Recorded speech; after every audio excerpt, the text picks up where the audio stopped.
నమస్కారం G news కి స్వాగతం. నేను మీ శిరీష. ఈ రోజు వార్తల్లో విశేషాలు చూద్దాం. రాజమండ్రి విమానాశ్రయంలో నూతన టెర్మినల్ నిర్మాణ పనులను కేంద్ర పౌర విమానయాన శాఖ మంత్రి కింజరాపు రామ్మోహన్ నాయుడు క్షేత్రస్థాయిలో సమీక్షించారు.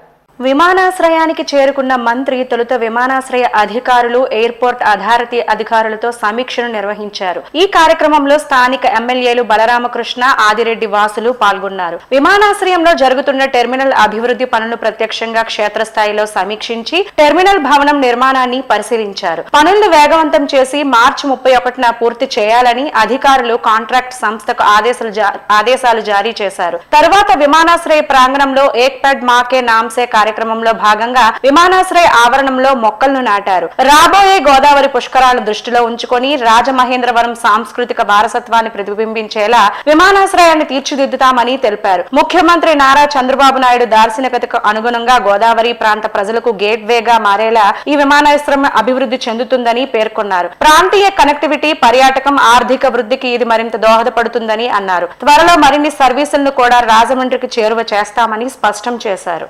రాజకీయాలు, రాష్ట్రాల ఎన్నికలు దృష్టిలో లేకుండా 140 కోట్ల మంది భవిష్యత్తును దృష్టిలో పెట్టుకుని తాజా బడ్జెట్ ను ఆర్థిక శాఖ మంత్రి నిర్మలా సీతారామన్ ప్రవేశపెట్టారని కేంద్ర పౌర విమానయాన శాఖ మంత్రి కింజరాపు రామ్మోహన్ నాయుడు స్పష్టం చేశారు. రాజమండ్రి నగరంలోని ఓ ప్రైవేట్ హోటల్లో ఏర్పాటు చేసిన మీడియా సమావేశంలో కూటమి నాయకులతో కలిసి ఆయన పాల్గొన్నారు. దేశ భవిష్యత్తును అద్భుతంగా తీర్చిదిద్దే విధంగా తాజా బడ్జెట్ ను రూపొందించారని తెలిపారు. 2014కు ముందు మోడీ ప్రధాని కాకమునుపు బలహీన దేశం అనే చిన్న అప్రతిష్టతను మనం మోసేవాళ్లమని, నేడు ప్రపంచంలోనే 4వ అతిపెద్ద ఆర్థిక వ్యవస్థగా నిలిపిన ఘనత ప్రధాని మోడీకే దక్కుతుందని రామ్మోహన్ నాయుడు తెలిపారు. డిజిటల్ ఇండియా, యువతకు భాగస్వామ్యం నేపథ్యాలుగా తాజా బడ్జెట్ రూపకల్పన జరిగిందని, దేశంలోని ప్రతి పౌరునికి ఫలితం దక్కాలనే ఉద్దేశంతో బడ్జెట్ కూర్పును నిర్మలా సీతారామన్ చేశారని అన్నారు. 21వ శతాబ్దంలోని 4 భాగాల్లో 2వ పార్శ్వంలోకి అడుగు పెడుతున్న సందర్భంలో తొలి బడ్జెట్ ఇది అని తెలిపిన రామ్మోహన్ నాయుడు ఈ బడ్జెట్ ద్వారా వికసిత్ భారత్ లక్ష్యాలను చేరుకోవడానికి బలమైన అడుగులు వేయవచ్చని తెలిపారు. వరుసగా 9 సంవత్సరాలు ఒక మహిళ బడ్జెట్ ను ప్రవేశపెట్టడం ఒక రికార్డు అయితే, ఎన్నికలు జరిగే రాష్ట్రాలకే నిధులు అనే అపవాదును ఈ 9 ఏళ్లు ఆమె ఎక్కడా చూపలేదని కితాబునిచ్చారు. ఫ్రజైల్ 5 ఎకానమీస్గా ఒకటి గుర్తించారు. ఫ్రజైల్ 5 అని అంటే బలహీనంగా ఉండేటటువంటి దేశాలలో ఒకటి భారతదేశం అని చెప్పి ఆ రోజు 2014కు ముందు ఎకానమిస్ట్ అందరూ కూడా డిసైడ్ చేయడం జరిగింది. తర్వాత ప్రధానమంత్రిగా నరేంద్ర మోదీ గారు వచ్చిన తర్వాత గత 12 సంవత్సరాలుగా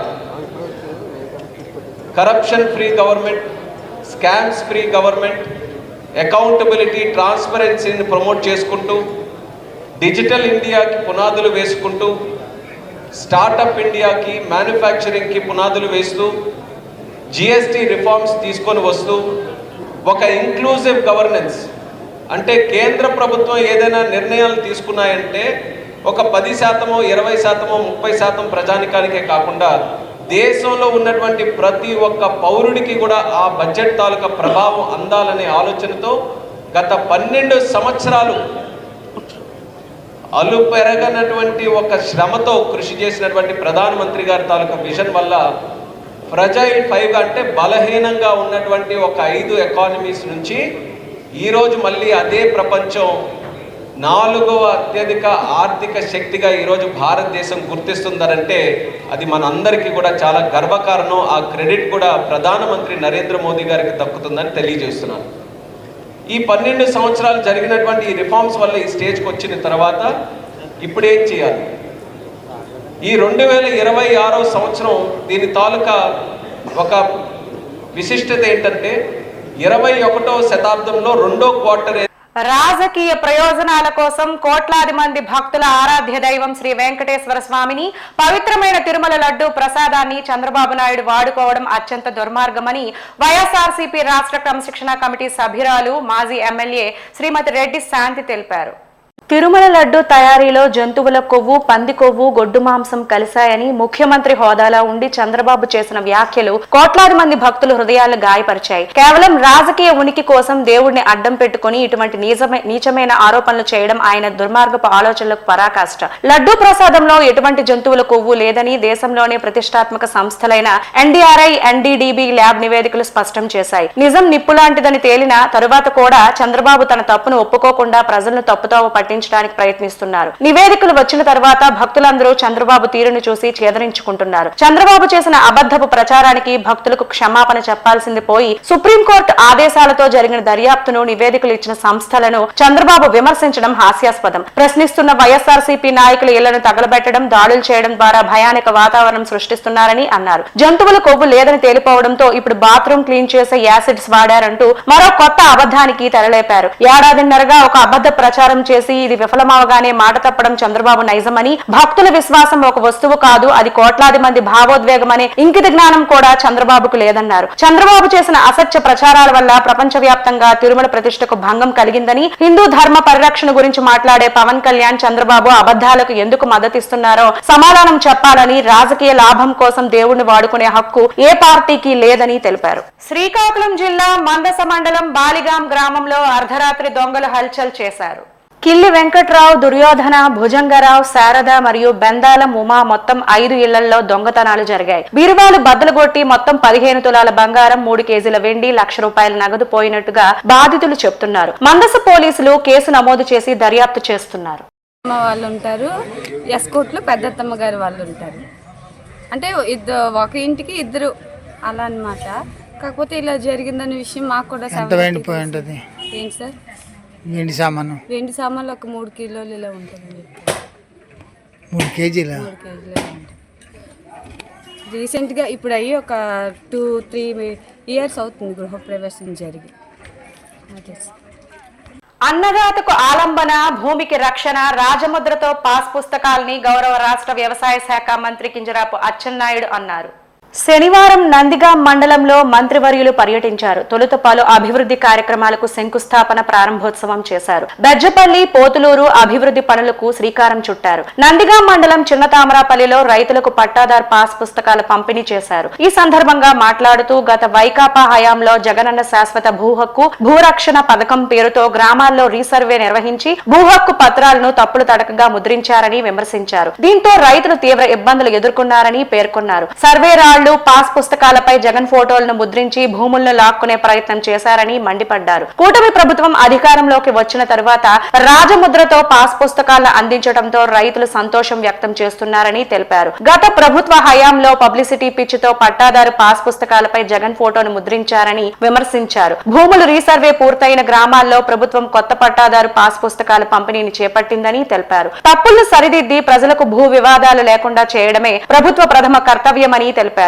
ఎన్నికల హామీల్లో భాగంగా కూటమి ప్రభుత్వం అధికారంలోకి వచ్చిన వెంటనే రాజముద్రతో పట్టాదారు పాసు పుస్తకాలు పంపిణీ చేస్తామని, రైతులకు పూర్తి భరోసా కల్పిస్తామని హామీ ఇచ్చిందని గుర్తు చేశారు. నూతన పాస్ పుస్తకాల పంపిణీ సమయంలో కూడా పట్టాదారు వివరాలు తప్పుగా నమోదైతే వాటిని తక్షణమే సరిదిద్దేందుకు అవకాశం కల్పించినట్లు తెలిపారు. ఫోన్ తో స్కాన్ చేసి చూసినా సమగ్ర సమాచారం రైతులకు తెలిసిపోతుందని తెలిపారు. గ్రామీణ ప్రాంతాల సర్వాంగాభివృద్ధే ప్రభుత్వ లక్ష్యమని గౌరవ రాష్ట్ర వ్యవసాయ శాఖ మంత్రి కింజరాపు అచ్చెన్నాయుడు తెలిపారు. 2 కోట్ల రూపాయల అంచనా వ్యయంతో చేపట్టనున్న వివిధ అభివృద్ధి పనులకు ఆయన శంకుస్థాపన, ప్రారంభోత్సవం చేశారు. ఈ సందర్భంగా మంత్రి మాట్లాడుతూ గ్రామీణ రహదారుల అభివృద్ధికి ప్రభుత్వం ప్రత్యేక శ్రద్ధ చూపుతోందని, గ్రామాల అభివృద్ధిలో రహదారులు కీలక పాత్ర పోషిస్తున్నాయని పేర్కొన్నారు. మెరుగైన రహదారులు ఉంటే వ్యవసాయం, వ్యాపారం, రవాణా మరింత బలోపేతం అవుతాయని, తద్వారా గ్రామీణ ప్రజల జీవన ప్రమాణాలు మెరుగుపడతాయని తెలిపారు. ఆర్డీఓ గారికి, ఎంఆర్ఓ గారికి ఆదేశాలు ఇచ్చాను.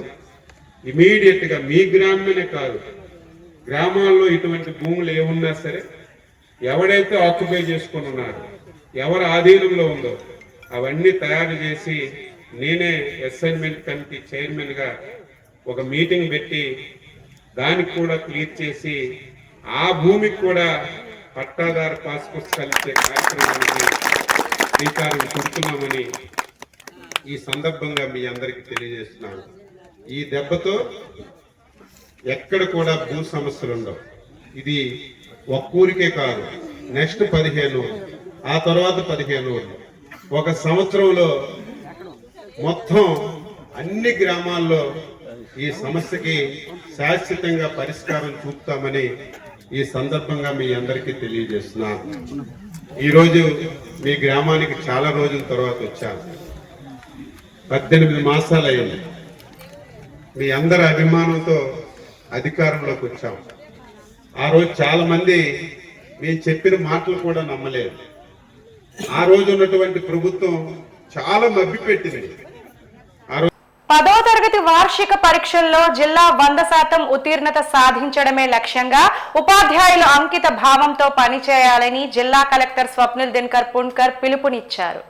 శ్రీకాకుళం నగరంలోని అంబేద్కర్ ఆడిటోరియంలో జిల్లాలోని ప్రభుత్వ ఉన్నత పాఠశాలలు కేజీబీవీలు ప్రధానోపాధ్యాయులతో కలెక్టర్ సమీక్ష సమావేశాన్ని నిర్వహించారు. ఈ సందర్భంగా ఎస్ఎస్సి 100 రోజుల కార్యాచరణలో భాగంగా జరుగుతున్న స్లిప్ టెస్ట్ ఫలితాల నివేదికను ఆయన క్షుణ్ణంగా పరిశీలించారు. గత ఏడాది జిల్లా 82% ఉత్తీర్ణతతో సరిపెట్టుకుందని, కానీ పొరుగు జిల్లా పార్వతీపురం 92%తో ముందుకుందని కలెక్టర్ గుర్తు చేశారు. ఈసారి ఏమాత్రం తగ్గకుండా 100% ఫలితాలే లక్ష్యంగా ముందుకు సాగాలని పిలుపునిచ్చారు. పరీక్షలకు కేవలం 37 రోజుల సమయం మాత్రమే మిగిలి ఉందని, ఈ స్వల్ప కాలాన్ని అత్యంత కీలకంగా భావించాలని సూచించారు. విద్యార్థులను వారి ప్రతిభ ఆధారంగా షైనింగ్ స్టార్స్, రైజింగ్ స్టార్స్ గా సన్నద్ధం చేస్తున్నామని, ఇప్పటికే ప్రతిభ కనబరుస్తున్న వారు ఎలాగూ రాణిస్తారని, అయితే అభ్యసనంలో వెనుకబడిన విద్యార్థులపై ఉపాధ్యాయుల అదనపు సమయం కేటాయించాలని ఆదేశించారు. వెనుకబడిన వారి కోసం ప్రత్యేక తరగతులు నిర్వహించి వారిలో భయాన్ని పోగొట్టాలి. విద్యార్థులు పాఠశాలకు గైర్హాజరైతే తక్షణమే తల్లిదండ్రులకు సమాచారం అందించి వారు బడికి వచ్చేలా చూడాలి. రోజువారీ లక్ష్యాలతో చదివించి స్లిప్ టెస్టుల ద్వారా విద్యార్థులు చేస్తున్న పొరపాట్లను ఎప్పటికప్పుడు సరిదిద్దాలి అన్నారు.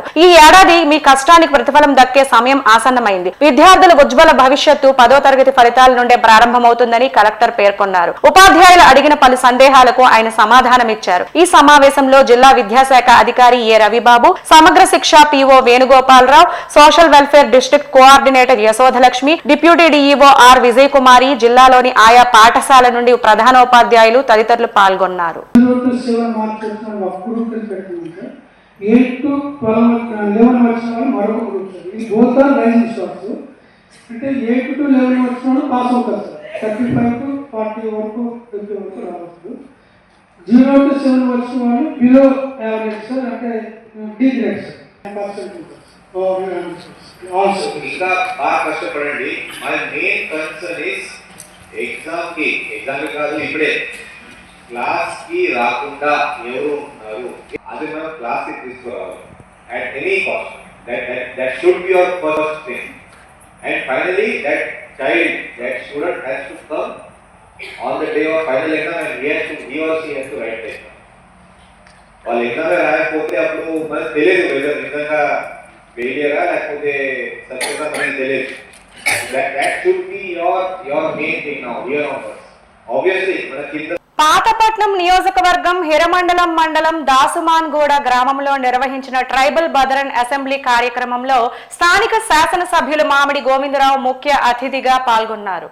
ఈ కార్యక్రమానికి 20,000 రూపాయల ఆర్థిక సహాయాన్ని అందించారు. ఈ సందర్భంగా ఎమ్మెల్యే మాట్లాడుతూ సమాజంలో నైతిక విలువలు, ఐక్యత, సేవాభావం మరింత పెరగాలని, ప్రజల మధ్య సోదర భావాన్ని పెంపొందించడంలో ఇలాంటి ఆధ్యాత్మిక సామాజిక కార్యక్రమాలు ఎంతో కీలక పాత్ర పోషిస్తున్నాయని తెలిపారు. ట్రైబల్ బదరన్ అసెంబ్లీ ద్వారా జరుగుతున్న సేవా కార్యక్రమాలను అభినందిస్తూ భవిష్యత్తులో కూడా ప్రజలకు ఉపయోగపడే కార్యక్రమాలను కొనసాగించాలని ఆకాంక్షించారు. ఈ కార్యక్రమంలో మండల ఎన్డీఏ కూటమి నాయకులు, ఫాస్టర్లు, సేవకులు, సంఘ నాయకులు, ప్రజలు తదితరులు పాల్గొన్నారు.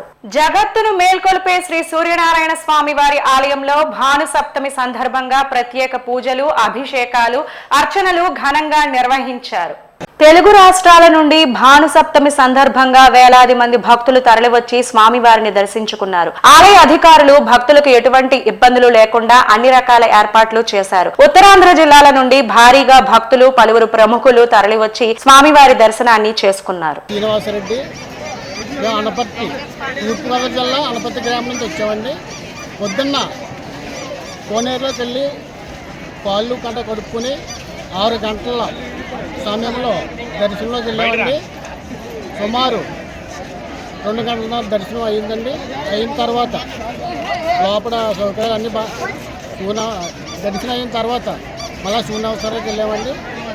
అక్కడ కూడా ఒక 2 గంటన్నర పెట్టిందండి. పెట్టిన తర్వాత పలహారాలు తీసుకుని బయటకు వచ్చామండి. వార్తలు సమాప్తం. మళ్ళీ తర్వాత బులెటిన్ లో కలుసుకుందాం. నమస్కారం.